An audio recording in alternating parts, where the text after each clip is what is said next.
Buenas tardes y bienvenidos a nuestro segundo Gran Foro Forbes 50 Mujeres Poderosas, presentado por Vitex en alianza con Servientrega, el espacio que desde Forbes abrimos para rendirle homenaje a 50 colombianas que se destacan por la labor que están haciendo en materia de equidad en todos los sectores en los que están presentes. Además, también recurrimos a una serie de expertos que nos ayudan a abordar los retos que todavía le quedan al país para seguir avanzando en este tema. En este primer día de foro vamos a contar con la presencia de una experta del Parlamento Europeo que nos ayudará a ver el panorama que dejó la crisis del coronavirus en materia de empleo y de equidad para las mujeres, no solamente en Latinoamérica, sino en Europa y en el resto del mundo. También, en el segundo panel, contaremos con la participación de la ministra de Transporte, quien nos ayudará a abordar un poco el tema de cómo avanzar en equidad en el Estado, cómo seguir logrando cargos de alto poder, cargos de relevancia en manos de las mujeres. En nuestro tercer panel, junto a Vitex, trataremos de abordar el tema de cómo la tecnología se ha convertido en una herramienta no solamente para empoderar a las mujeres, sino a las personas en general que en este contexto post-pandemia han decidido emprender. Y finalmente, en nuestro último panel, contaremos con la presencia de 3 grandes mujeres que se destacan en el sector tecnológico y que nos contarán por qué es importante que las mujeres sigan ganando espacio en ese sector y cómo, a través de su experiencia, pueden darnos alguna guía para aquellas mujeres que están interesadas en entrar en este mundo. La invitación es para que no se pierdan de los 2 días de foro que tendremos preparados para ustedes, para que se queden conectados con nuestros contenidos y para que si se pierden algún detalle, lo revivan a través de nuestras plataformas digitales, en donde aparecemos como Forbes Colombia o a través de nuestra página web www.forbes.co.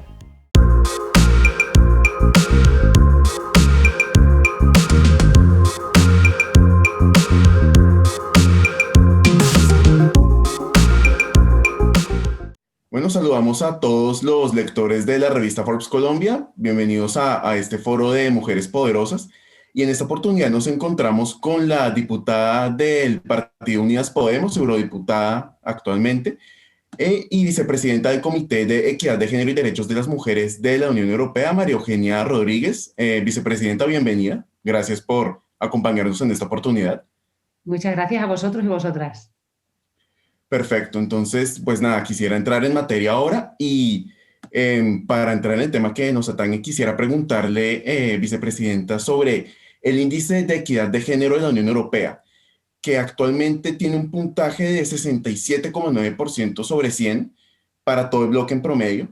Entonces, digamos, es una cifra que se podría decir es alentadora, pero si miramos los avances por país, están siendo desiguales. Digamos, Grecia apenas logra un puntaje de 52,5%, pero Suecia llega hasta 83,8%, siendo el líder actualmente. Entonces, la pregunta sería, ¿cómo equilibrar los avances por país? Bueno, cuando hablas de equidad de género, tendríamos que ver exactamente de qué ámbito estamos hablando. Si hablamos de mujeres en consejos de administración y cargos directivos, por ejemplo, ahí no estamos demasiado bien situadas. Si no me equivoco, no llegamos ni al 8%, ni en cargos directivos ni en consejos de administración. Creo que en consejos de administración estamos en un 7,5 y en órganos directivos un 7,7, si no me equivoco.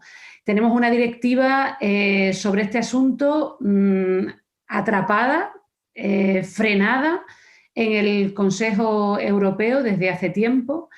Una directiva que tiene que ver con los cargos ejecutivos y otra más que tiene que ver con las medidas antidiscriminatorias, precisamente porque los gobiernos conservadores de la Unión Europea pues, no tienen interés en la equidad de género en el espacio empresarial por lo que hace, digamos, a los altos cargos.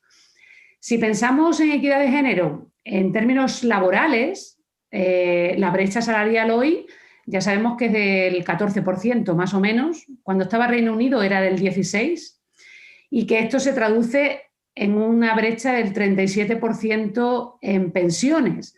Esto significa que las mujeres mayores, las abuelas, son más pobres que los hombres mayores, los abuelos, ¿no? Por tanto, depende de qué ámbito hablemos. Si, por ejemplo, hablamos de equidad en términos de representación política, bueno, ahí hemos avanzado bastante más las mujeres. El Parlamento Europeo, si no me equivoco, tiene un 40%, algo más de un 40% de mujeres, que es más de lo que tienen los parlamentos estatales. Por tanto, la equidad, ya en términos, digamos, de macrodatos, es desigual, según las áreas. Y desde luego, como usted mismo indica, después depende de los estados. ¿Cómo igualar? Bueno, las directivas serían los instrumentos que tenemos para obligar a los estados a igualar, pero como acabo de indicar, esas directivas están frenadas hoy en los consejos por esos mismos estados que no tienen interés en la igualdad entre hombres y mujeres.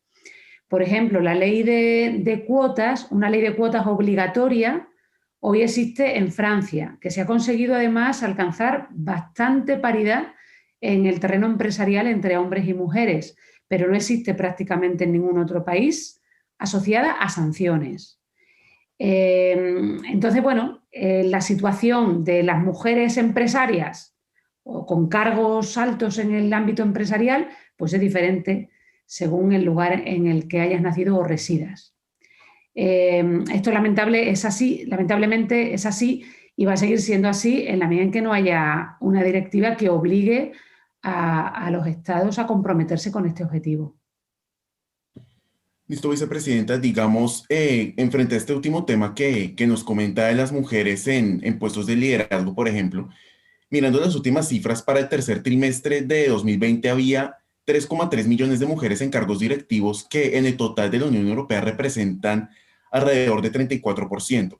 Entonces, ¿cómo poder aumentar esos números a corto plazo? ¿Qué estrategias se podrían implementar para impulsar la presencia de las mujeres en cargos de liderazgo?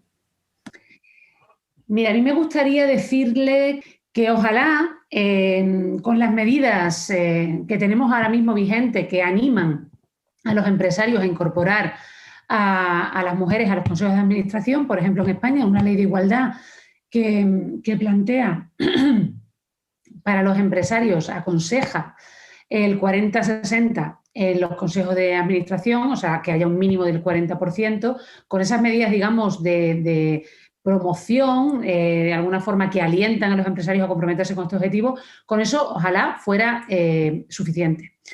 Pero lo cierto es que no lo es. La ley de igualdad existe en España desde el 2007 y en España estamos en unos niveles de representación de mujeres en los consejos de administración que son mínimos, ¿no? Entonces, bueno, nosotras intentamos que en la estrategia de igualdad se incorporaran medidas sancionatorias para las empresas que no cumplieran con la legislación laboral y que además se obligara a las empresas a incorporar planes de igualdad. Y esto, pues, no lo hemos conseguido. En España existen planes de igualdad obligatorios para las empresas, también se ha establecido la obligación de transparencia salarial para empresas de al menos 50 trabajadores. Hoy hay una directiva de transparencia salarial en ciernes que se orienta a empresas de 250 trabajadores, que nos parece mucho porque la mayor parte del tejido empresarial pues, tiene menos. Y bueno, estos son intentos de ir superando la brecha salarial de la que hablábamos antes, ¿no? Pero, insisto, si esa directiva no sale adelante, si no se incorporan sanciones, si no se incorpora la obligación de planes de igualdad y transparencia salarial, si no se incorpora la obligación de ese 40-60%, al menos un 40% de mujeres en los consejos de administración, si no se incorpora esto con carácter obligatorio, veo pocas alternativas, la verdad. Hasta el momento no se ha logrado simplemente esperando a que el sector empresarial se comprometiera de manera voluntaria con este objetivo. Bien, vicepresidenta, entrando un poco en el campo, en el terreno de las condiciones laborales, digamos, cabe resaltar que alrededor de 32% de las mujeres en la Unión Europea está en inactividad laboral frente a 4,9% de los hombres.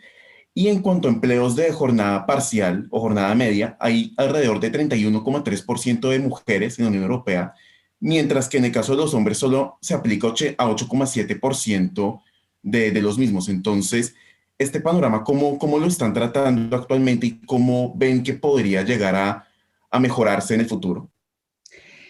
Mire, hay 8 millones, casi 8 millones de mujeres en la Unión Europea que han dejado de trabajar para cuidar, básicamente para ocuparse de tareas domésticas y de cuidado. Una de las cuestiones que hay que poner sobre la mesa es la necesidad de conciliar y de hacer planes de corresponsabilidad. Hay una directiva de conciliación en la Unión Europea que es todavía muy insuficiente. En España se han articulado los permisos de paternidad y maternidad obligatorios, intransferibles y pagados al 100%, que obliga a los varones a hacerse cargo del cuidado de sus hijos, de los hijos que han querido tener libremente, ¿no? Creo que eso hay que exportarlo a toda Europa, porque hasta que no haya una corresponsabilidad en el ámbito de lo privado, en el ámbito de la familia, en el ámbito del cuidado y las tareas domésticas, las mujeres estarán siempre un paso atrás. Trabajarán menos o trabajarán de manera más precaria en la medida en que tienen jornadas pues, flexibles o parciales. La mayor parte de estas jornadas flexibles y parciales se debe, pues, como le digo, al hecho de que somos nosotras las grandes cuidadoras. Y no solamente de niños o niñas, sino también de personas dependientes, de personas mayores y de personas con discapacidad. Y esto es lo que principalmente tiene que cambiar para que nosotras podamos desarrollarnos en el espacio laboral en la medida en que queramos hacerlo. Bien, vicepresidenta, y unido a este tema también está el hecho de que alrededor de 76% de los trabajadores sanitarios, de los cuidadores en la Unión Europea, que más han estado expuestos al virus son precisamente las mujeres. Y digamos, entrando en el sector de los servicios esenciales, como el comercio o las guarderías, muchas de las cuales permanecieron abiertas durante la pandemia también, digamos, son sectores muy feminizados de alguna manera. Y para poner en cifras, por ejemplo, 82% del personal de caja en la Unión Europea son mujeres y 95% de las trabajadoras de limpieza y ayuda doméstica también. Entonces, ¿cómo apoyar a las mujeres que trabajan en ese campo y cómo, digamos, mejorar sus condiciones de empleo? ¿Cómo ayudarlas en medio de toda esta coyuntura de la pandemia? Bueno, como bien señala, las mujeres hemos estado en primera línea en la lucha contra el virus y además ocupando un lugar físico, presencial. El teletrabajo pues, es algo que muchas mujeres no se han podido permitir. Y hablaba usted de las cajeras, de las farmacéuticas, por ejemplo, no la ha mencionado, pero también es un sector muy feminizado que ha estado en primera línea, las enfermeras, las cajeras,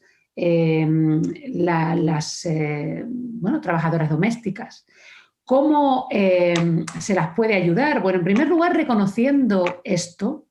En segundo lugar, poniendo en valor lo que han hecho y mejorando sus condiciones laborales, que supone básicamente mejorar las condiciones en las que se ofrecen los servicios sociales. Y esto nos exige pensar en servicios públicos, gratuitos y accesibles a todo el mundo, con buenas condiciones para quienes los ofrecen, que son fundamentalmente, como usted ha señalado, mujeres. En el caso de las trabajadoras domésticas, la situación es sangrante porque el convenio 189 de la OIT, que plantea que estas personas tienen que tener los mismos derechos laborales que cualquier otra trabajadora, es decir, derecho al paro, cotizar a la seguridad social para tener cubiertas sus enfermedades, en la asistencia sanitaria en el caso de enfermedad, una lista de enfermedades laborales que hoy no tienen reconocidas. Pues ese convenio no se ha firmado prácticamente en los estados, casi en ningún estado de la Unión Europea. Nosotras, el Gobierno de España se ha comprometido con la ratificación de ese convenio 189, que es un paso imprescindible para reconocer a estas personas pues, la labor que han hecho durante la pandemia y que han venido haciendo pues, a lo largo de todos estos años, ¿no? En fin, yo le diría fundamentalmente derechos laborales y derechos laborales. Que, bueno, como decía, exige poner en valor los servicios públicos.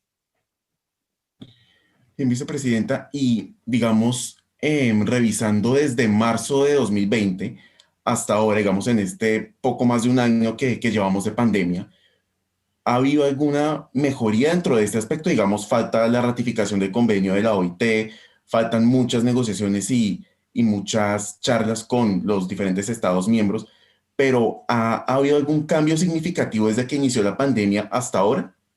Sí, sí, le diría que sí. Yo creo que una de las cosas, si se puede señalar algo positivo, que nos ha traído la pandemia ha sido un giro sustancial en la Unión Europea, que ha supuesto incrementar la pata social, el pilar social de la Unión Europea, que era la hermana pobre de la Unión Europea, que era un pilar esquelético, donde prácticamente solo existía la directiva de conciliación. Hoy se está hablando de teletrabajo en la Unión Europea, se está hablando del derecho a desconectar, se está hablando de la necesidad de esta directiva de transparencia salarial de la que antes le hablaba, le comentaba. Sí que ha habido un mayor compromiso con los trabajadores y trabajadoras después de la pandemia. La estrategia de igualdad que elaboró la Comisión, sobre la que el Parlamento hizo un informe pues hace relativamente poco, es un giro de 180 grados respecto de otros momentos de la Unión Europea. Creo que la Unión Europea, la salida que ha ofrecido hoy a la pandemia, bueno, es la salida opuesta a la que ofreció a la crisis económica que sufrimos pues hace no tanto tiempo, ¿no? Y esto, pues, a mi modo de ver, es un paso adelante, indudable, ¿no? Así que sí, yo en este sentido, a pesar de todo lo que queda por hacer, sí soy optimista. Bien, vicepresidenta, digamos, ligando un poco a lo que me acaba de comentar, quisiera hablar ahora sobre el plan de acción de la Unión Europea sobre la equidad de género y el empoderamiento de las mujeres en la acción exterior entre 2021 y 2025. Y digamos, para que nuestros lectores sepan un poco sobre él, el objetivo es acelerar el progreso en el empoderamiento de las mujeres y las niñas y preservar los avances alcanzados en esa dirección a lo largo de los últimos 25 años desde la adopción de la Declaración de Beijing por parte de la ONU en 1995. Mi pregunta sería, vicepresidenta, ¿qué avances puede destacar en el primer tercio de este año y si van un poco ligados a eso que comentábamos anteriormente? Avances, dice usted, se refiere a la política exterior de la Unión Europea Ajá, en exactamente. relación a temas de mujeres. Bueno, pues hace muy poco hemos tenido una jornada sobre ese asunto y de hecho está en trílogo el instrumento que va a regular la cooperación de la Unión Europea. Y yo pues he tenido el honor de formar parte de ese trílogo en representación de la Comisión de Mujeres. Le puedo decir que sí que hay avances en relación a ese asunto, por lo que se refiere, por ejemplo, a países en conflicto, por lo que se refiere al impacto de los tratados de libre comercio sobre las mujeres. Ahora, por ejemplo, en los acuerdos de libre comercio que se pretenden firmar tanto con México como el que se ha firmado recientemente con Chile, se ha incorporado una cláusula que contempla la perspectiva de género. Nosotras no somos muy optimistas respecto de ese tipo de cláusulas, tengo que decir, porque tampoco somos muy optimistas respecto de esas fórmulas, esos tratados de libre comercio que muchas veces bueno, pues suponen políticas muy depredadoras, ¿no?, para los países en vías de desarrollo. Pero bueno, ya que existen y ya que la Unión Europea los firma, sí nos parece importante que al menos se contemple la perspectiva de género, ¿no? Sí tenemos que lamentar que toda la cuestión de los derechos sexuales y reproductivos, por ejemplo, sigue siendo una asignatura pendiente, pero porque lo es también al interior de la Unión Europea. Hay gobiernos que hoy están frenando la ratificación del Convenio de Estambul en la Unión Europea justamente porque no quieren reconocer los derechos sexuales y reproductivos. Y hemos visto pues, en América Latina la gran resistencia que hay en muchísimos países pues, al reconocimiento de estos derechos, ¿no? Entonces, bueno, pues en ese instrumento que hoy se está elaborando en la Unión Europea, como le digo, sigue faltando la atención a la asistencia sanitaria y de salud reproductiva a las mujeres y creo que esto pues, es un elemento que tenemos que lamentar. Vicepresidenta, y ahora que menciona los TLCs, digamos en el TLC que se está negociando ahora entre la Unión Europea y Mercosur, ¿ese tema está dentro de la carpeta ahora? Sí, claro que está, por supuesto, y es muy discutido y muy resistido por parte de algunos estados. Como usted sabe, pues hay algunos gobiernos que se han posicionado contra este tratado. Nosotras tenemos también una posición en este momento de resistencia a ese tratado porque pensamos que no se contemplan suficientemente los derechos humanos y especialmente los derechos laborales y ambientales. Bueno, no queremos que lo que se ofrece en positivo en el espacio del comercio tenga que restarse y por tanto tenga que ser una carga negativa en términos de derechos, ¿no? Pensamos que tiene que haber un comercio, por supuesto, pero tiene que ser un comercio respetuoso con los derechos de las personas, con los derechos de los trabajadores y las trabajadoras y con los derechos del ambiente, lo que tiene que ver al menos con los que llamamos comunes imprescindibles para el sostenimiento de la vida, las fuentes energéticas y el agua.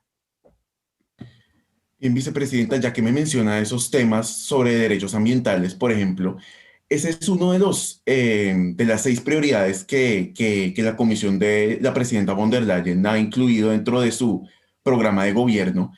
¿Cómo se están integrando estos temas sobre equidad de género dentro de esas 6 prioridades y sobre todo, pues, con todo lo que me comenta de derechos ambientales, derechos humanos? ¿Cómo se está integrando todo esto dentro del programa de gobierno de la presidenta? Bueno, yo creo que la presidenta sí tiene un compromiso bastante firme con los derechos de las mujeres y con el Pacto Verde, y esto pues lo ha demostrado, ¿no? En relación a los derechos ambientales y al Pacto Verde, sí tengo que decir que, aunque yo por supuesto celebro ese pacto y creo que el fin de las emisiones debe ser un objetivo de la Unión Europea, y lo está siendo, lo va a ser, ¿no? Y de hecho se está incluso modificando la política agrícola común y todo lo que tiene que ver con el sector primario, con estrategias que contemplan el Pacto Verde, ¿no? Pero el Pacto Verde no debe ser únicamente, no debe orientarse únicamente al fin de las emisiones, ¿no? No se puede sustituir ahora minas de carbón por minas de litio, que es lo que parece que en muchas ocasiones pretende hacer la Comisión Europea, ¿no? Cerrar unas minas para abrir otras minas. El Pacto Verde tiene que ser o se tiene que orientar al fin de un sistema extractivista y por tanto no puede ir de la mano de la megaminería. Por lo tanto, por decir, felicitándonos como europeos por habernos dado cuenta por fin de que hay que luchar contra el cambio climático y habernoslo tomado en serio, sí diría que todavía nos queda mucho por hacer. En cuanto al papel de las mujeres en el Pacto Verde, creo que también falta un reconocimiento mucho más claro del papel que tenemos las mujeres, no ya como víctimas, que somos las primeras víctimas del cambio climático y del deterioro ambiental, sino sobre todo como defensoras ambientales y como defensoras del territorio.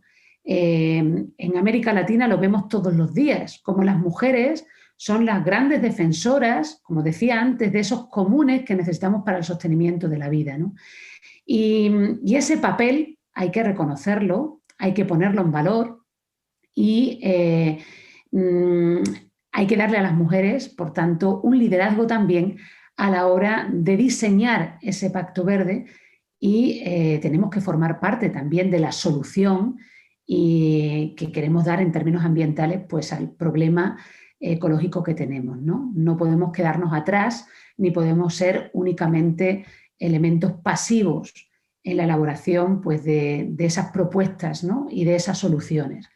Y yo temo que no estamos ocupando un lugar protagonista o el lugar protagonista que deberíamos ocupar. Bien, vicepresidenta, ya para ir cerrando, las dos últimas preguntas. La primera, la meta para reducir las emisiones de carbono en su totalidad para 2050, que también encaminada está, y cómo puede ir creciendo el rol de las mujeres para alcanzar esta meta. Bueno, yo creo que vamos caminando adecuadamente. Como le decía, algo tan serio para la Unión Europea como la política agrícola común hoy empieza a no poder ser concebida al margen de la estrategia de la granja a la mesa y de la estrategia de la biodiversidad, y eso es un indicador definitivo. Yo creo que sí hay un compromiso serio con ese fin de las emisiones. Sí creo que además no solamente la política agrícola común, sino el sector empresarial se ha comprometido seriamente, pero insisto en que como objetivo me parece todavía insuficiente y que no podemos sustituir un modelo extractivista por otro modelo extractivista. Una muestra de que esto es serio, bueno, pues es la presión que están recibiendo estados como gobiernos, ¿no? Como el polaco, para cerrar las minas de carbón de la Silesia, por ejemplo, ¿no? Y las ayudas que se le están ofreciendo desde la Unión Europea con el llamado Fondo de Transición, ¿no? Que es un fondo de transición justa que lo que hace es ayudar a los países, a los gobiernos cuya economía depende fundamentalmente del combustible fósil, a que haga el tránsito a otros sectores productivos, a otros sectores industriales que no sean depredadores desde el punto de vista ecológico, ¿no? Y se les está dando, bueno, pues un apoyo económico sustancioso. Esto significa que la cuestión es seria.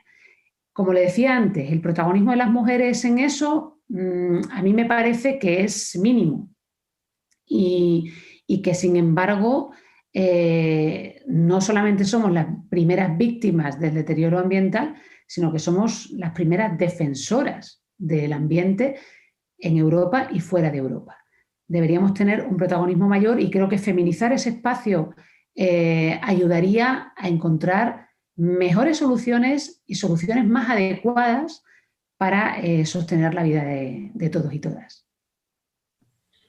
Bien, vicepresidenta, ahora quisiera concluir la entrevista con una pregunta que creo que puede ser sumamente pertinente en el panorama actual. Digamos, en materia de liderazgo femenino en la Unión Europea, tenemos a Ursula von der Leyen como la primera presidenta de la Comisión Europea, tenemos a Christine Lagarde al frente del Banco Central Europeo y tenemos a Angela Merkel como canciller de Alemania. Entonces, estos tres cargos desde el punto de vista económico se consideran claves a la hora de generar un impacto significativo en la recuperación económica global en medio de la coyuntura que ha dejado la pandemia. Entonces, mi duda es, ¿qué impacto puede tener esta influencia que poseen estos tres cargos a la hora de potenciar el liderazgo femenino dentro del bloque comunitario? Mire, yo estoy muy contenta de que por fin haya tres mujeres en altos cargos dentro de las instituciones de la Unión Europea.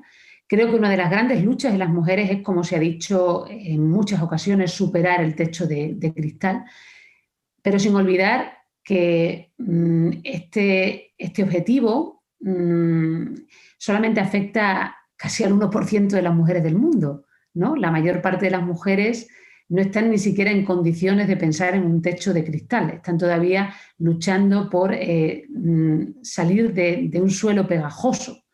El 99% de las mujeres del mundo están en condiciones todavía muy alejadas de la posibilidad de liderar nada, ¿no? Y esto es lo primero que hay que tener en cuenta. Dicho esto, sí creo que el impacto es positivo, porque creo que todas las mujeres tienen una forma especial de liderar. Creo que es bueno que se feminicen las instituciones y creo que el hecho de que haya mujeres en altos cargos ayuda a esa feminización. Creo que las mujeres tienen habilidades y aprendizajes especiales que hacen mejor a los equipos de trabajo, que permiten mayor flexibilidad laboral y que obtienen además mejores rendimientos. Y esto no solo lo creo yo. Esto está demostrado en muchísimos estudios del espacio económico y del espacio empresarial. Por lo tanto, esto se tiene que celebrar. Por otra parte, tiene un efecto pedagógico. Yo tengo una hija y quiero que mi hija vea que las mujeres son capaces de llegar lejos, que las mujeres no estamos siempre detrás de un hombre valioso, sino que también sabemos, podemos ocupar espacios de responsabilidad. Y creo que ese impacto pedagógico es también muy importante. Así que sí me parece transformador. Le diré además otra cosa. Incluso las mujeres que no son feministas, incluso las mujeres que podrían tener modos masculinizados o masculinizantes de ejercer el poder, tienen algo especial que aportar en tanto que mujeres. Solo por haber sido mujeres, por su experiencia vital como mujeres y porque además muchas de ellas son madres o han sido educadas para serlo. Algo que a mí me parece muy relevante. Así que sí, yo celebro que haya mujeres en puestos de dirección y en altos cargos administrativos. Bien, vicepresidenta, pues no me queda más que agradecerle su participación en el foro y a todos nuestros lectores a quienes nos vieron, pues muchas gracias por su sintonía y los esperamos en una próxima oportunidad en un próximo foro de Forbes Colombia. Hasta pronto.